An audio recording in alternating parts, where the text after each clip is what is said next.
mas-uuliyiin uu ka mid yahay maayarka degmada laascaanood cabdicasiis xuseen taarwale iyo wasiirka arrimaha gudaha ee somalilan maxamed kaahin axmed ayaa maanta dhagax dhigay waddo isku xidhi doonta garoonka diyaaradaha ee magaalada laascaanood iyo dhabbaha laamiga ee ka taga magaalada laascaanood waddadaas oo gaadhaysa 5 kilomitir.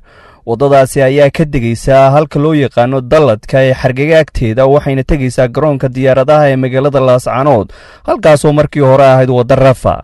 waxaana waddadaasi dhisi doona Shire Company Construction oo ka mid ah shirkadaha wax ka dhisa magaalada laascaanood. mas-uuliyiintii halkaasi ka hadashay ayaa sheegay in waddadani ahmiyad weyn u leedahay guud ahaan gobolka Sool maadaama garoonka diyaaradaha ee magaalada laascaanood uu markii hore dhibaato weyn ay dadku qabeen tegistiisa maadaama ay aadi jirtay waddo aan laami ahayn. magacdaray ilaahay u naxariistee garaad Ismaaciil Ducaale oo ka mid ahaa raggii Soomaaliland iyo nabadeynta beelahaba dibadda u soo taagay.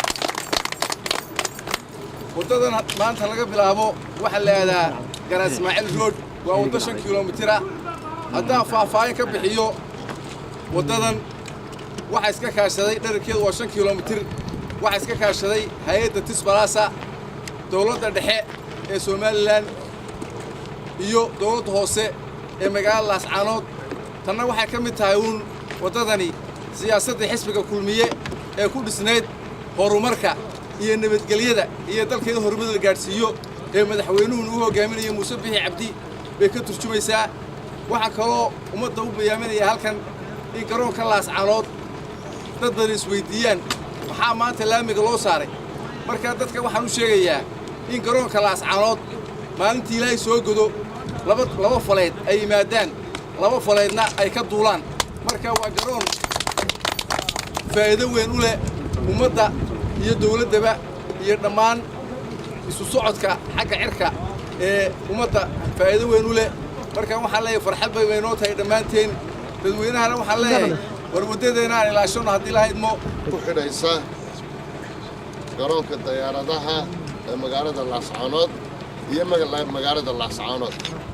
waddadan dhererkeedu waxa ay gaaraysaa 5 kilomitir.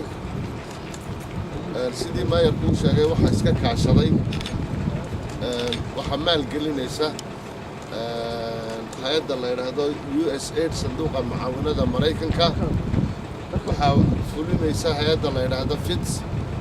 mashruucani waa mashruuc dawladda Tisbalasa waxaan ku leeyahay mashruucani waa mashruuc shuraaka ay ku yihiin USAID-ka dawladda dhexe oo wasaaradda dakhliga ay ku tahay iyo dawladda hoose ee waxaan ku dhahdaa Laascaanood intaas dhaqaalaheeda shuraaka ku ay waddadan la dhiso. hal maanta lagu dhagax dhigaya oo waliba hadeer la bilaabaya saacad ka bacdi la bilaabaya oo 5 kilomitir laamiga airportka iyo isku xidhaya magaalada. aad iyo aad baan idinka mahad celinaynaa xukuumadda madaxweynaha jamhuuriyadda Somaliland magacaad bixiseen ee aad ugu magac darteen garaad Ismaaciilna ilaahay naxariistii haj jannaha siiyay iyana waxa weeye way idinka hambalyeeynaa. hadalka intaasan ku soo gabagabeynaya wafti ballaaran baa soo socota oo magaalada ku soo socota. shirkadda Shire wax qabad hore oo furabana waddanka ka sameynay haddana tan wadna shirkadana waxaan yara u mahad celinayaa shirkadda Tisbalasa iyo mashruuca waday dhammaantiin idulaha dawladda kuwa dawladda hoose gobolka ku dhammaantood u mahad celinaa.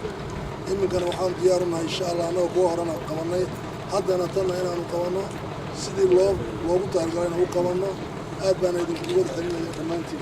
Faarax Maxamuud Dubaad, Goobjoog, Laas.